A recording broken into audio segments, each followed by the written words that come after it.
And Commissioner, I'm going to make you a co-host as well.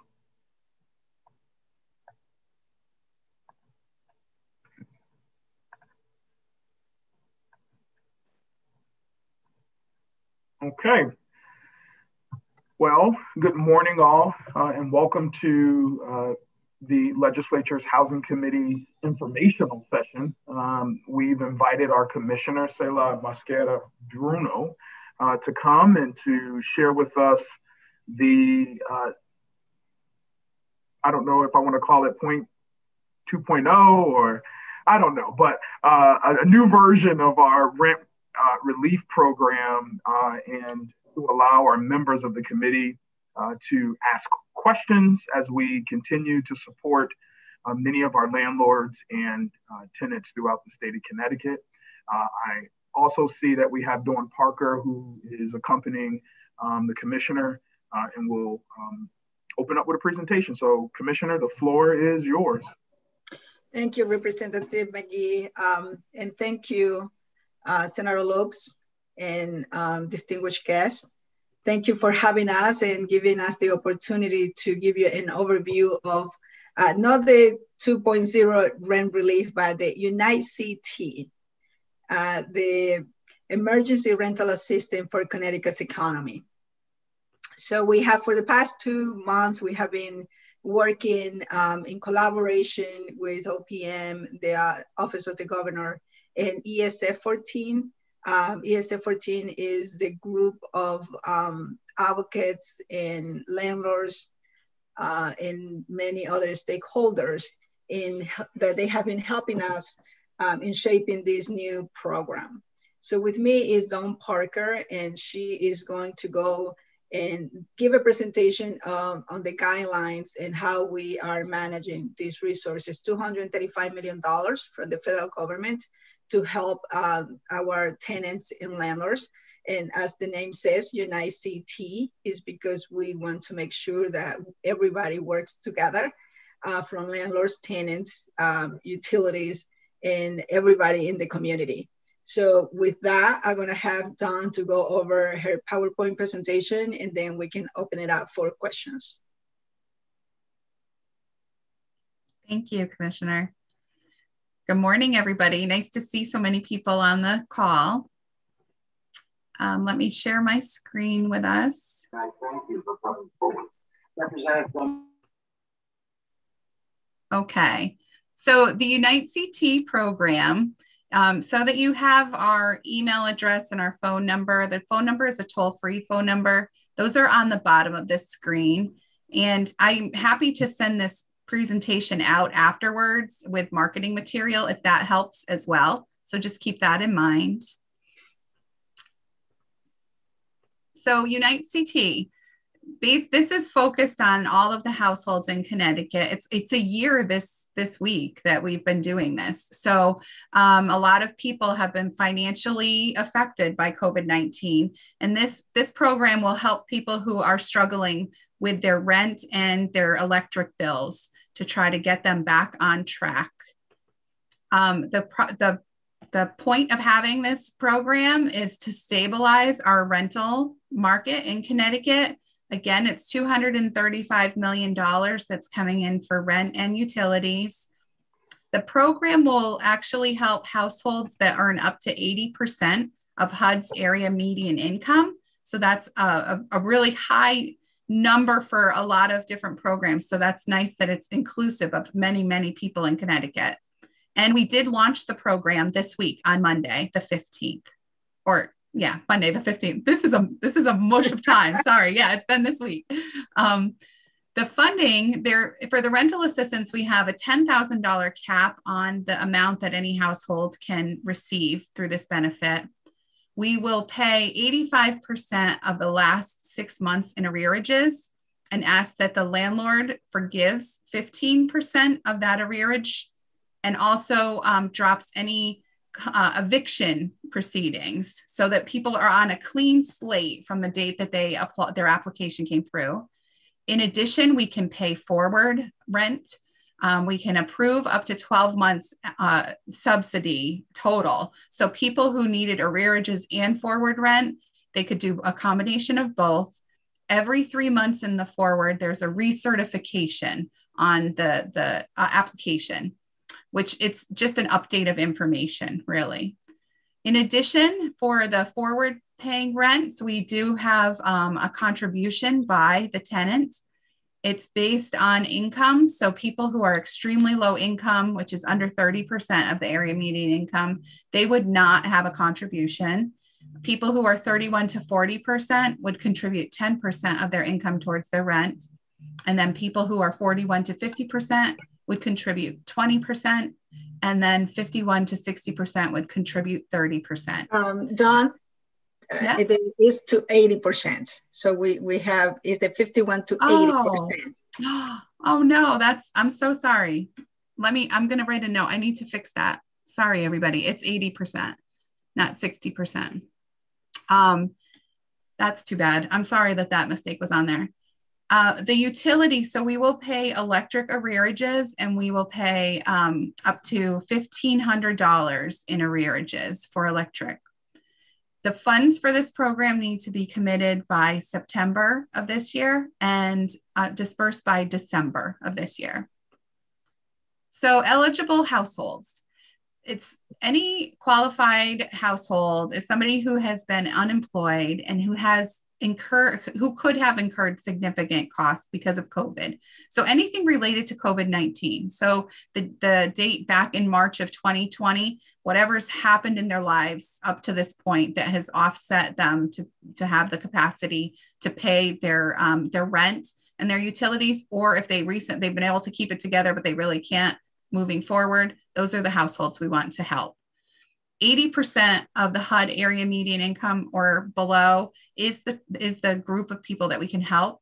On our website, we do have an interactive map because we know that we talk language that isn't really understood by everyone. And if people go on that map, they can put the cursor over the town where they live, and it will pop up and tell them what the maximum earnings can be in order to qualify for UniteCT. In addition, there is a priority for households that are 50% of the area median income or below.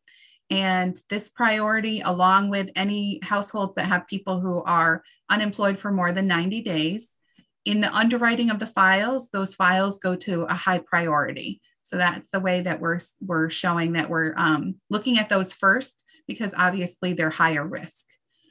There is a website that's set up, and the website is really comprehensive. All of the guidelines are on the website, the matrix for documentation. There's FAQs that are on there.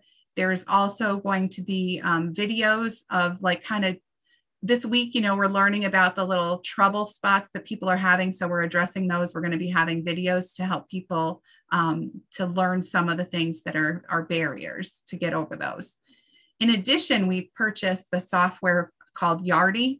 This is really exciting for the state of Connecticut because we did have admin money in this grant, in this funding. So the Yardi system, this software actually is from the time that somebody goes to see if they're eligible. So there's a pre-eligibility component all the way through funding for those who are eligible and apply and are approved. It's very self-directed. The language, every question explains what the person is supposed to be doing in that box. It's an online portal that's accessible by a smartphone or the internet.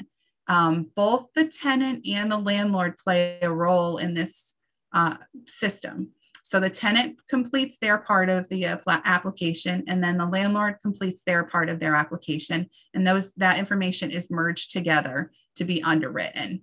So neither party sees each other's information, but it creates a complete picture of what is happening in that household. And the nice thing is that applicants can go online and they can track the progress of their application so they can see what step it is in the underwriting system. Once people are in the Yardi platform, there's actually a help center, and there's a question mark in the upper right-hand corner of each page. And if that question mark is hit, it pulls up directions to explain what to do on that page. It also has videos. So there's many ways that people can learn more once they're in that system. One thing I also like about this is that people do not have to complete the application in one sitting. They can come back, they can save a page, they can come back. We really want to help people to understand go to the website and look at the guidelines and the documentation. So when they are on that application, they have everything that they need. But if they don't, they can save the page and come back and then put the upload like the correct documentation. If people use their smartphone, you can take a picture of the documents and it will automatically upload quickly. So depending on, what setup everybody has, there's ways to get the information onto the portal that's rather easy. I think it's hard for whoever is doing it, just because of, they're in crisis. But it is a nice system to be able to work with. So we do have community partnerships set up with the housing counseling agencies throughout the state of Connecticut. We have partnerships with them. So people who do not have access to technology in their homes, they can use our 1-800 number and they can then get connected to their local housing counseling agency. Or if they know these housing counseling agencies, they can work directly with them. They don't have to go through the 1-800 number. What it does is it just allows for that community engagement. These are partners who are really networked locally. They have trust built with people who live in their community. And so we wanted to make sure that local support is available, and everything that we're doing is including those groups. Additionally, the state of Connecticut has different partnerships that are enhancing the UniteCT work. So there is $1 million that is contracted to work with statewide legal services.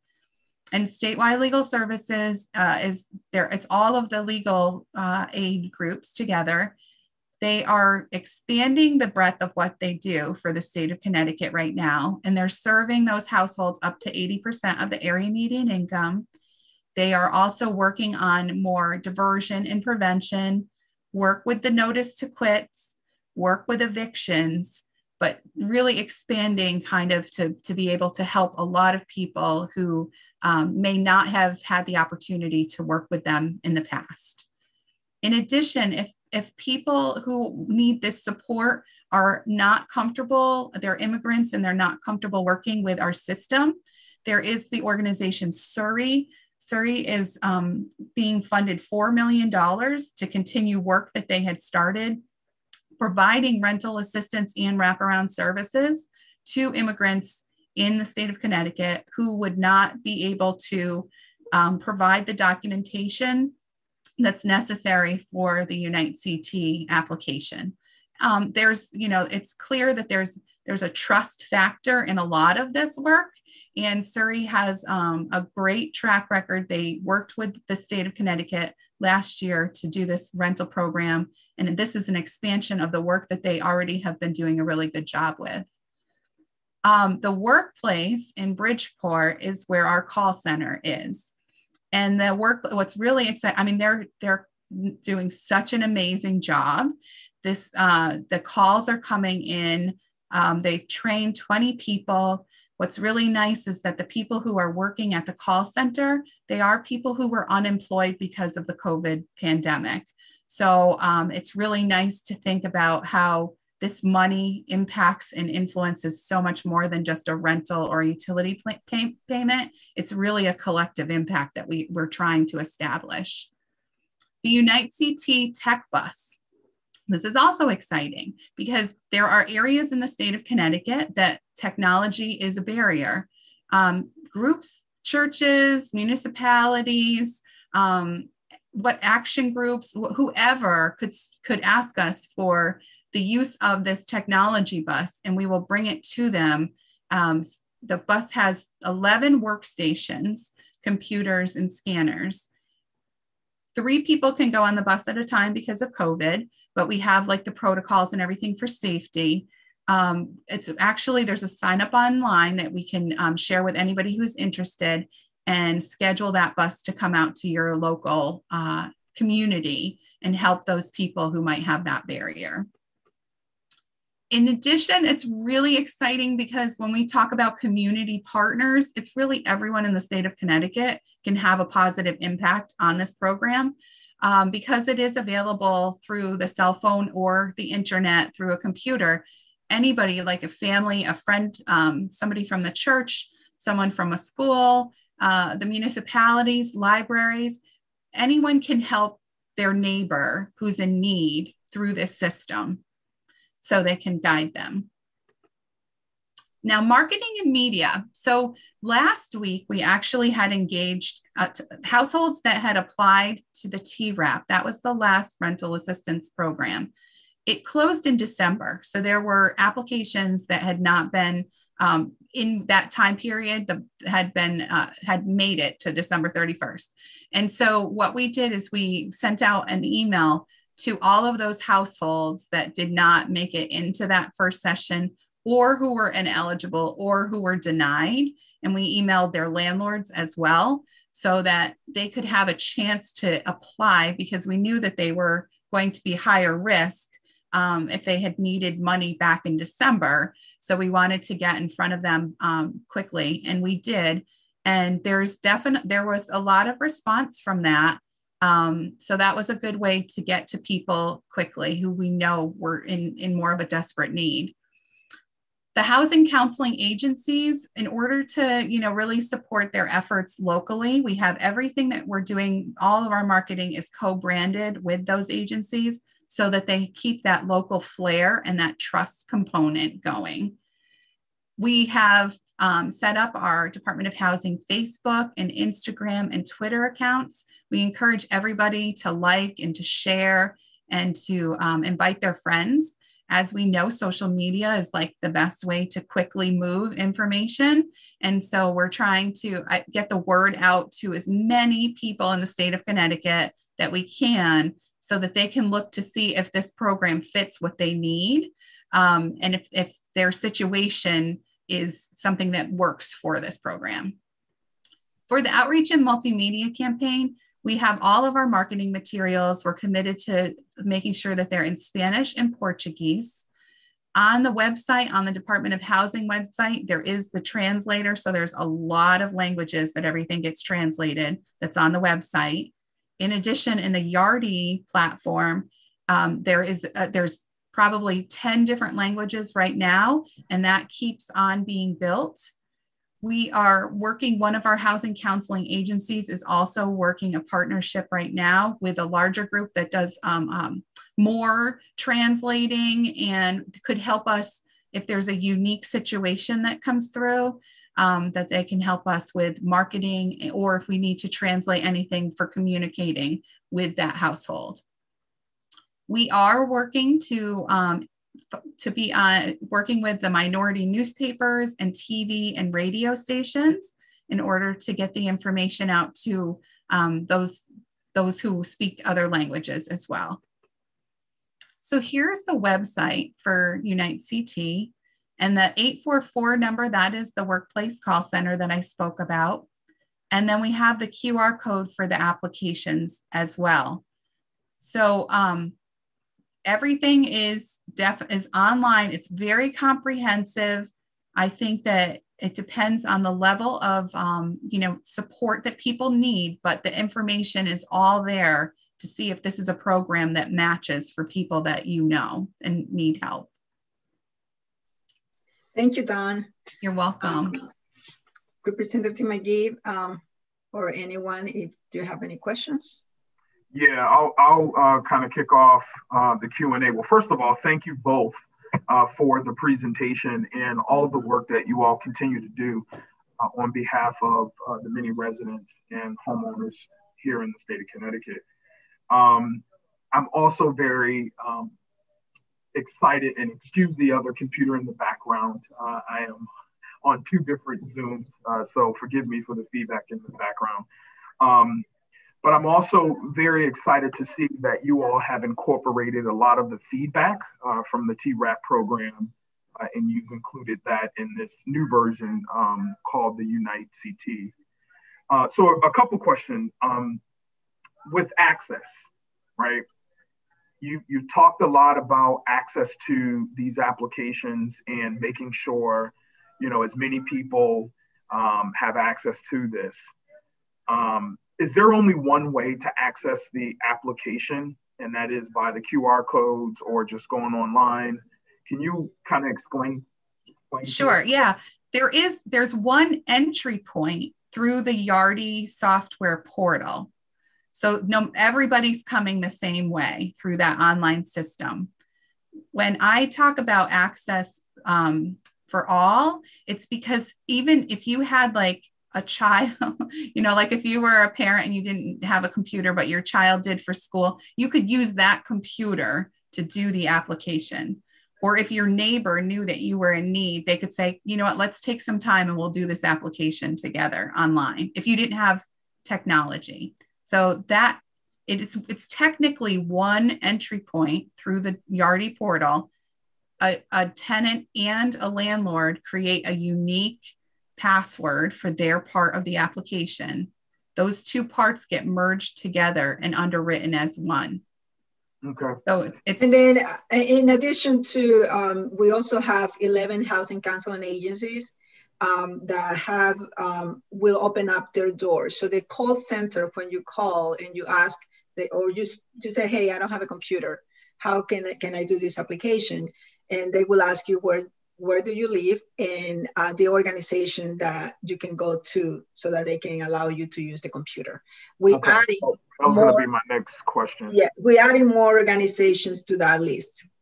Because we all know the digital divide. We all know that many of our communities lack access to technology, quite frankly. And if they do have technology, some of them may not have strong Wi-Fi or internet. So I just want to make sure, number one, that there's not an assumption that everybody has a smartphone, that everybody has a phone to download these applications, and we actually need hard copies so that people who are not savvy can complete those applications in a timely manner.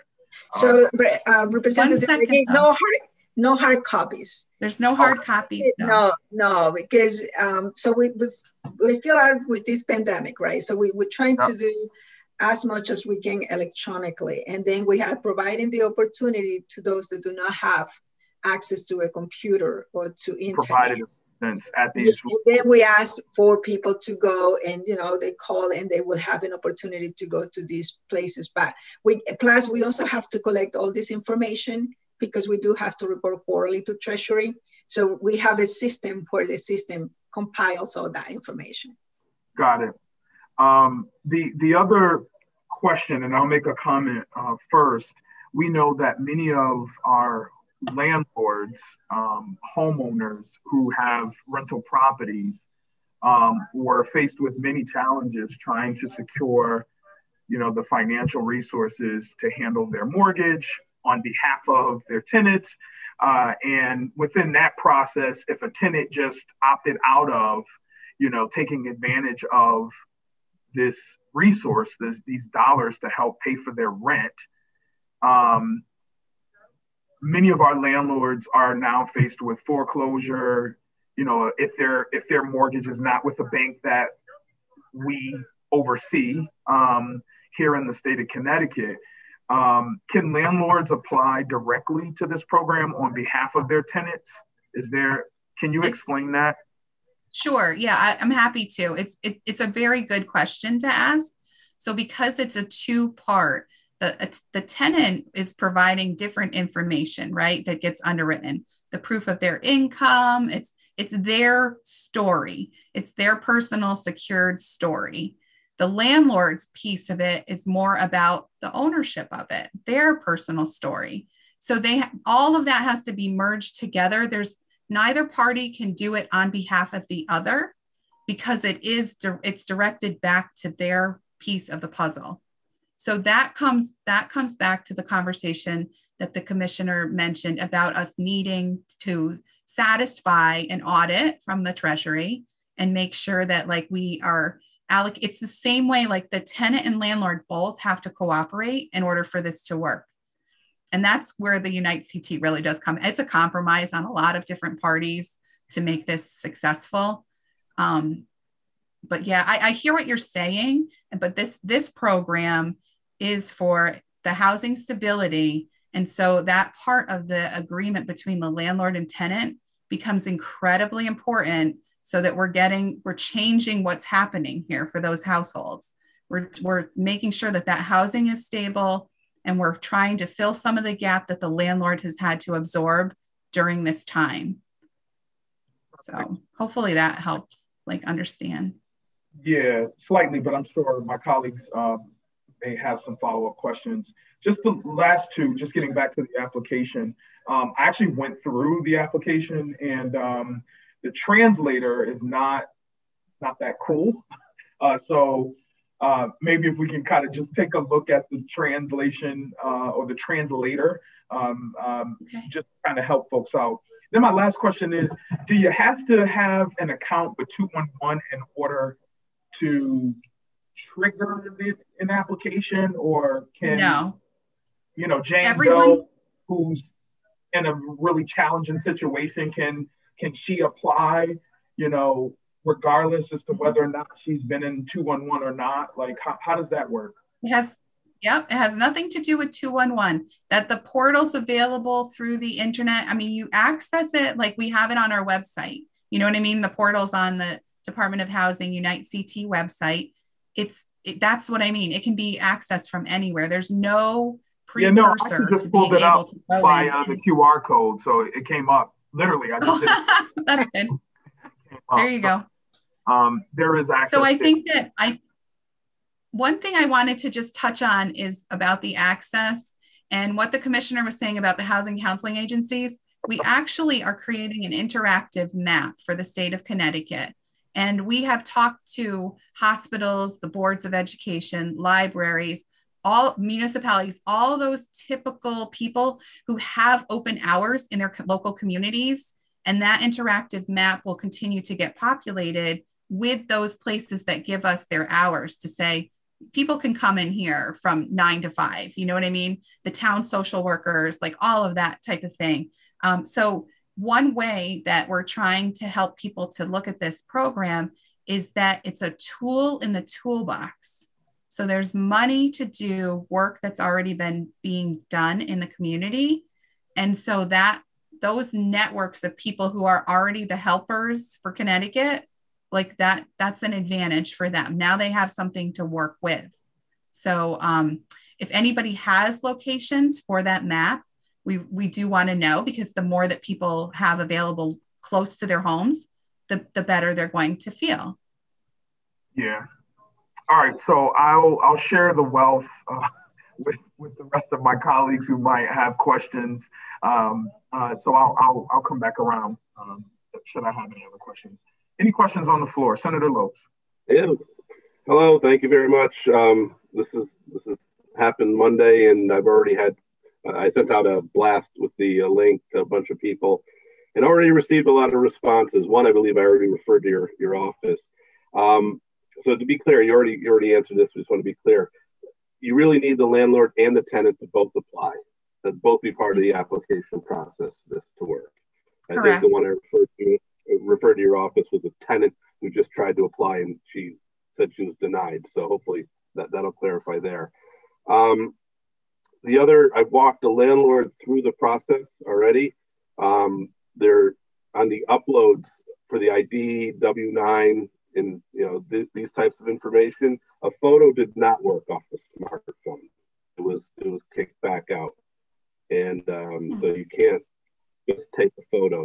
We were using an iPhone too, so we did have to. Luckily, that I found software that took the picture, made it into a PDF, and then it was accepted at that point. Okay. I see what you're saying. So just so you know, so this is the first week of using the system, right? So we have lots of updates that are happening throughout the day based on feedback that we're hearing from people.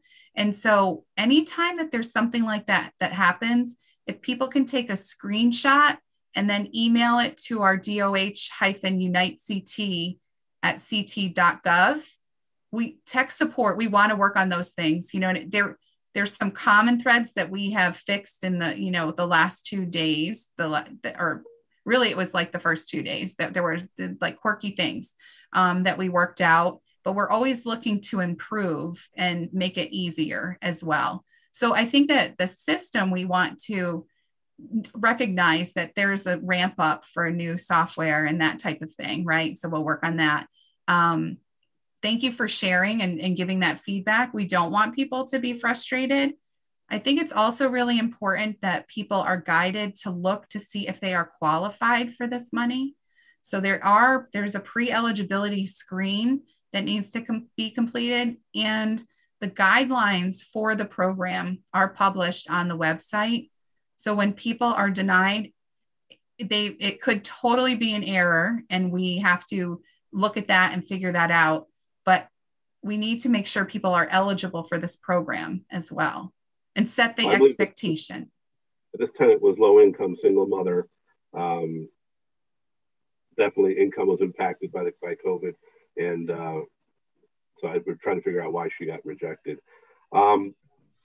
We'll totally look into it. That's what I mean. I already forwarded it to Aaron Turner, so you guys should have it your information somewhere. I have it in my backs. Yeah. Okay. I had a couple more questions. Hang on.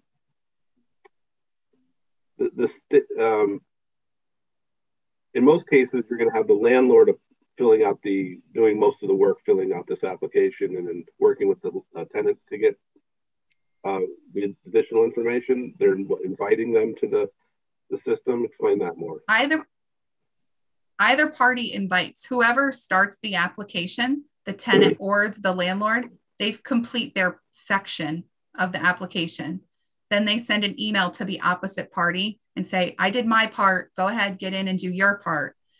Both the parties can do it totally separate. They don't have to, the landlord's part is- if either side doesn't have an email? They have to communicate with each other. There's no way they have to communicate. You know what I mean? So I think that- They have to get an email? Yes, everyone has to have an email to use the system. And so on the FAQs on the website, we do provide a suggestion to use Proton Mail. Proton Mail is like a secure email address, you know, encrypted email address for people, so that honestly, they don't put anything through the email besides having it to receive information. Your application has been accepted, you're ineligible, you're denied, you need these documents, whatever the case might be. So it's not like they're sharing any documents through their email, but they do need that email for the communication for sure. Yeah, because some of the communication issues that came up in the other application I helped the landlord with was, the landlord was able to fill out a lot of things, including how much back rent there was or rent owed, but the landlord had no idea if the tenant also owed utilities. Correct. The tenant paid for utilities separately. And that's not their place. Yeah, it's not the landlord's place to know that, right? Like the landlord knows their picture and documents their picture. The tenant knows their picture and documents their picture. So, I mean, I hope that there's, you know, more relationships with tenants and landlords where a landlord would say, let me help you do this, you know, and it's like that's what we're like, the ideal world, right? Is that everybody is working together to make this happen. Yeah, for the utility, the tenant is to submit the invoice to pay the electric bill. That's on the tenant, that's not on the landlord. All right, so people have to understand it's not a simple get on and fill out. You get on the system and there's quite a, you know, information that needs to be compiled and have ready to upload. It's going to be a process, probably going to take a while to get it all filled out. And I think that's the benefit of this system, because if it is a process for some people, they can do parts of it and save it and come back. So it doesn't have to be all at one time. And let me just add the process. I mean, we couldn't eliminate, we have requirement with the federal government. We have quarterly reports and we need to collect the information. We did not add any more information than what is required by the federal government. Okay. All right, well, we'll see how it rolls out. So far, like I said, I've seen 2 or 3 people. It's really busy. We're trying to work through it. So, all right, thank you. Thank you for doing that. I looked at the dashboard this morning, and we have over 4,000 applications. Not that they all are completed, but people are in the process of completing some of that. Understood. Thank you. Thank you. Any other questions from committee members? Senator Representative. So anyway, that's a good strategy. Hold on one second, Larry. Yeah, thank you. Go ahead, Senator. Thank you, Commissioner. Thank you, Sparker, for the presentation. This was quite good. I think if you had rolled TRAP like this, we may not have had some of the initial challenges, but this sounds pretty good. What I did was I actually made the phone call to your line, and a live person picked up in less than a minute, and I actually almost dropped the phone. So Senator Anwar, before you ask the question, let me just tell you that the partnership with the workplace is one of the best, right? Because we could have had a call center from New Jersey or California, and we partner with an organization that could set up a center and offer jobs to those people that were unemployed, affected by COVID. And those people, we asked them to apply first so that they could go through the system. And it's gonna take, this is the third day, but they are feeling more comfortable as we move ahead. Excellent. And so I understand that the call center is on from 8 a.m. till 8 p.m. Yes. Okay. Is there going to be one thing though about that? Yeah. One thing about the call center. So we're collecting every day. They're collecting data, where the calls are coming from, what times of the day, because we will adjust those hours if it looks like there's times that would be more beneficial to be open. So just so you know that's always being looked at. So. Okay. And is there a voicemail that you can leave? I think the operator wasn't sure about that. There has to be a voicemail, but honestly, I'm not sure that, I haven't done that. I have to check on that for you. Okay. But they have the whole entire call center. There is a voicemail. You can leave a message. I didn't leave a message, but I was, excited that there was the option. So maybe I should probably leave a message and then double back with you, Senator, to let you know that they call you back. So. No, don't gang on me now. Don't gang on me. The other thing that's really great about the call center is that if the line is long, if it's at one of those really busy times of the day, like 11 a.m. seems like it's insane. It will say, if you'd like a call back, push 1 and we will call you back. So it's one of those systems as well that gives a little bit of flexibility. So, Don, do we have also Saturdays? I think we were talking about having some hours on Saturdays. Yeah, Monday through Saturday is when it's open. Okay, Monday through Saturday. And can I ask you, would it be reasonable to have access to the dashboard for at least the housing committee members? So we can share information from the dashboard, but it's a login, it's a secured. That's the whole point. That's wonderful, I think, about this system is that you know. Don, let me just add, Senator.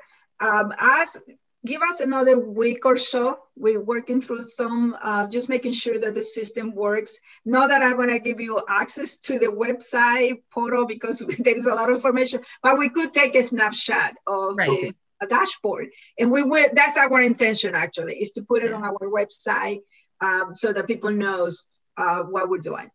Yeah. And the third question I had was, would there be some level of training for our aides and individuals so they can answer some of the basic questions to reduce your workload? Because people are going to call our offices and we can probably highlight and educate them on what is there and what can be done to reduce some basic questions. We did a presentation to the staff. And that was on Monday, but we certainly we ask Aaron to ask all the staff, and we have another. Yeah, Commissioner, to that point, I know in the House, I've already reached out to Speaker of the House to see if we could schedule some time for you and Dawn to come before our caucus and to meet with us.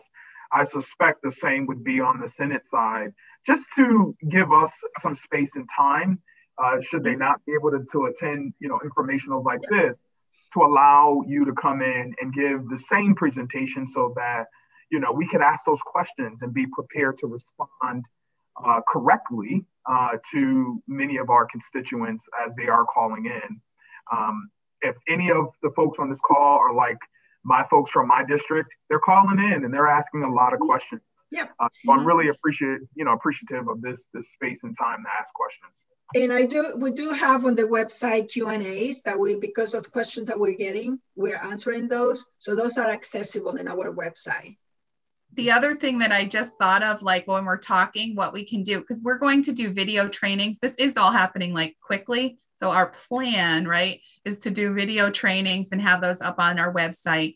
What we could do right now, though, is to do like a little presentation that has the screenshots of the system. And then like that people who are out. Yeah, we could do that and get that up on the website. That's probably not a large lift for us to do. So I would say I could do that by the weekend. I think some of the frequently asked questions might be helpful. And I think I'm hearing you say, look, we got a running list of those. Yeah. I'll also be sure to share that with our committee members, in addition to folks on the local level, so that they could communicate with residents as well. But I'm sorry to interrupt, Senator. I don't know if you have additional questions. I do have more. Sorry about that. Don't be sorry. I interjected. But it's like we started to think similar. So it's crazy. It's your influence on me now, Representative, that you asking all the questions that I was going to ask, and that's helping out. This is great. The other thing is there somebody we can bug if we are stuck at some level with a question? Is it the same usual channels of communication, or is there another point of contact that we reach out? Is it Aaron or? Aaron, just let's do that. We don't confuse anybody. We do have two project managers. One is specifically for marketing and working with the call center and the agencies, but let's just keep the communication with Aaron. It has been working well. Good. And if there's a need for tech support type questions, that's the 844 number, and that's the DOH Unite email. You know what I mean? Yeah. Those tech type of things, definitely send them in there. Yeah. Okay. This is very helpful. And for the phone calls, I know there are 10 people taking the phone calls this morning. Are they going to increase as the calls increase? Because I think as the word gets out, we will probably have a lot of people applying.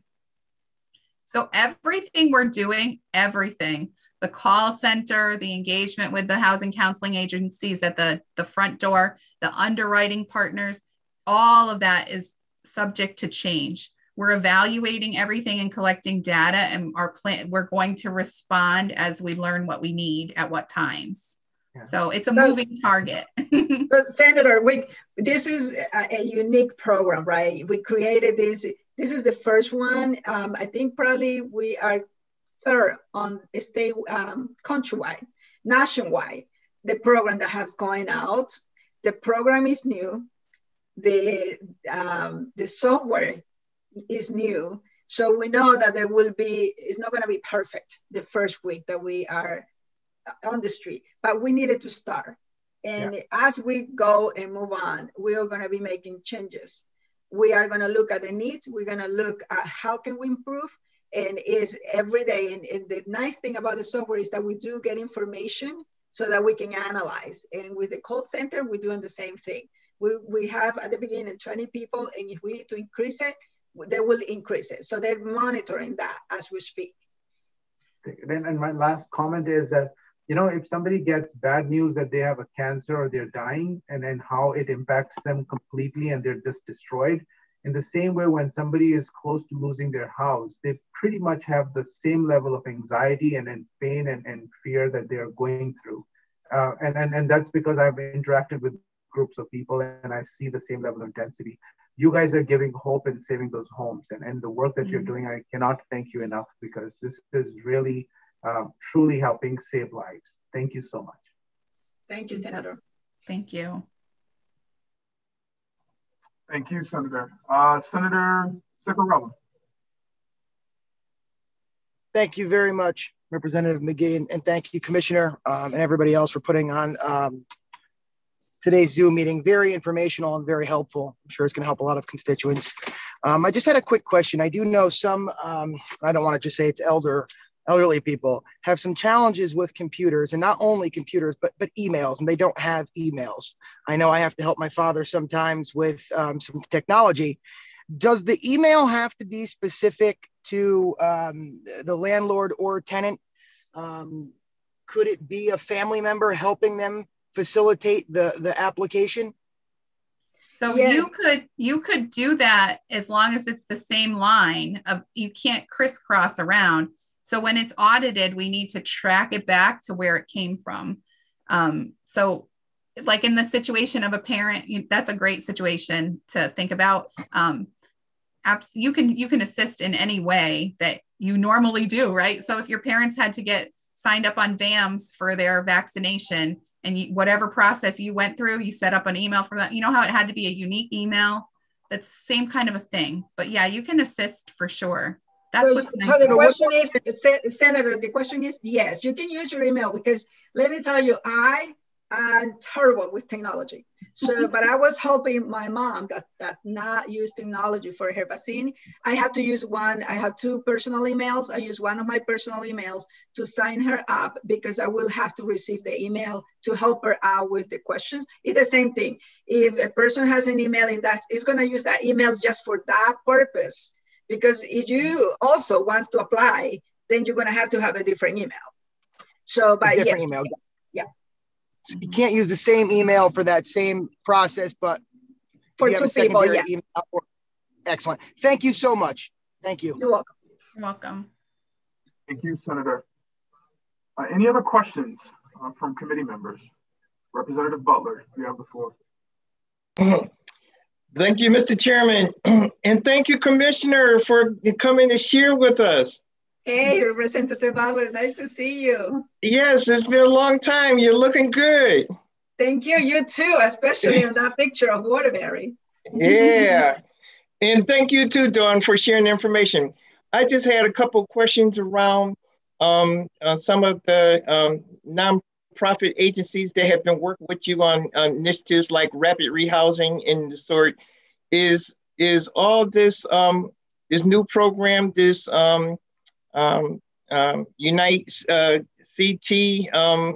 rent relief actually coming through the agency, or are you partnered with any of the nonprofit agencies in this initiative? So let me see if I understood the question, and maybe Don can help me out to answer.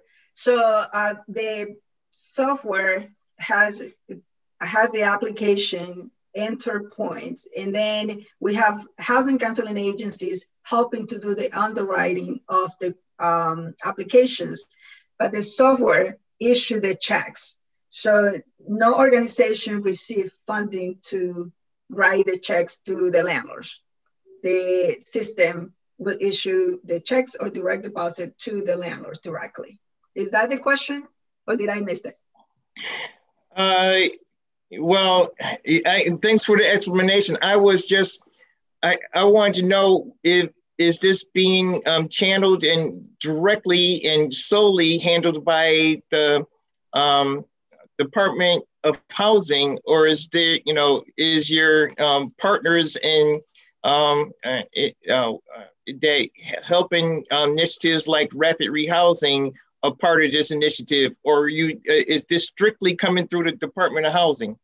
Department of Housing in partnership with the housing counseling agencies and some of the other partners that we have. Okay, I think maybe too, I would add that for all of the groups that are part of those housing networks in the community through the rapid rehousing and all those programs, this allows them to have another tool in their toolbox so that they have a resource that they can use. If they're helping case management for a particular household, now they could help them to do this as a resource.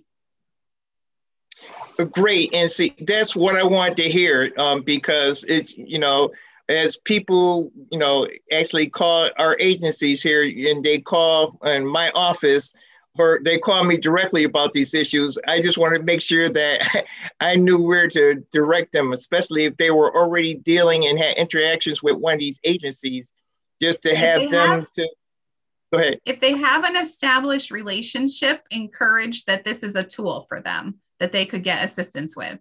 In Waterbury, yes, for example, it's the there is the Housing Counseling Agency of Waterbury, the Housing Counseling Service. So they're physically available for people to come if they don't have technology and if they need that type of help. But again, like services. Yeah, they'll have services. This can be used by anybody. So what we're really hoping, like this week, I've been really excited to hear from a lot of social service providers, social workers in towns. They're like, thank you for this. I have this question. They're helping their constituents anyways. So this gives them something to use to help them. Well, thank you. And thank you for providing the information and for, you know, disseminating that information in all the ways that you spoke of earlier will really be helpful. So thank you for all you do. And it's good to see you all. Good to see you too. And we will continue doing that. The next week is going to be another week that we're going to be doing some more marketing and more meetings. All right. And thank you, Mr. Chairman. Thank you, Representative. Just any other questions? Senator Lopes, you good? All right, so just to get back to the access and devices, I know that some of the schools or perhaps some of the devices, parents are unable to use their devices because its sole purpose is just for you know, connecting, using a Chrome to connect to their school Zoom accounts or whatever platform that they're using.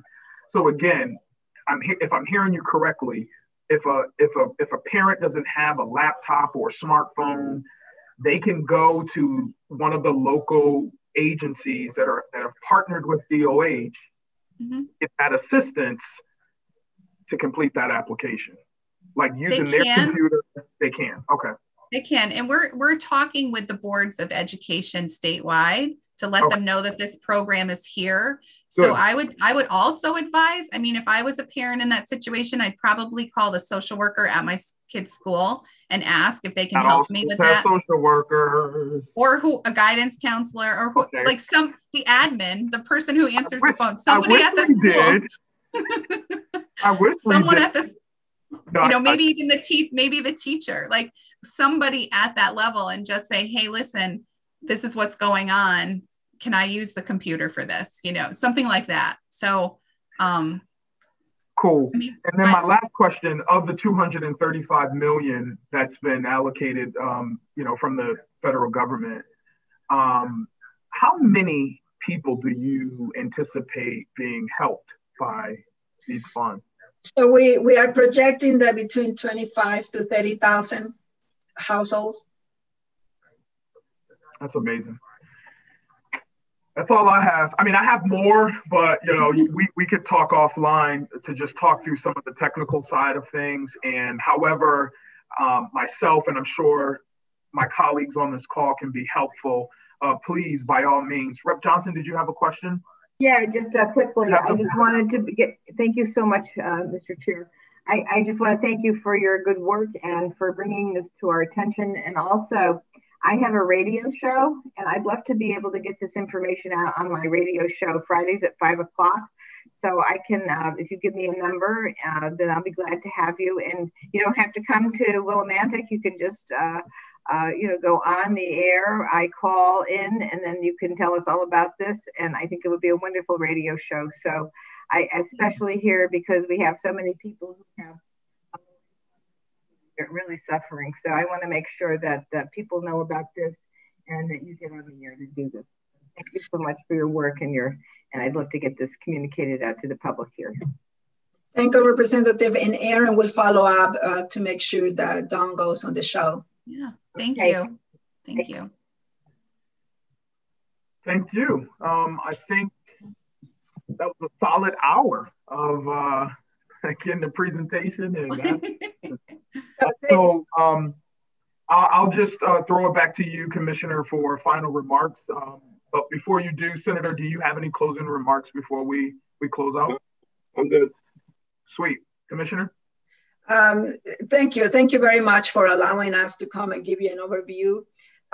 Please reach out to us, to me or to Don or Aaron, with any questions or any comments or any suggestions. We met yesterday with our ESF 14 group, and they gave us a couple of comments, a couple of suggestions. So we'll bring it back to our software company that is working with us. So just bear in mind, 3 days and moving. So we have a little over 4,000 applicants right now, and we will try to expedite as much as we can and try to do the best that we can, but we will always be looking for your support. Thank you very much. Thank you. And Dawn, if you could send over that presentation, that will be amazing. I'm going to correct it first. Yeah. And we're going to be working with our respective caucuses so that we can schedule some time for you to come in and allow additional legislators to ask questions. So thank again, you. Thank you so much. Thank you. Thank you. You guys have a nice day. Bye-bye.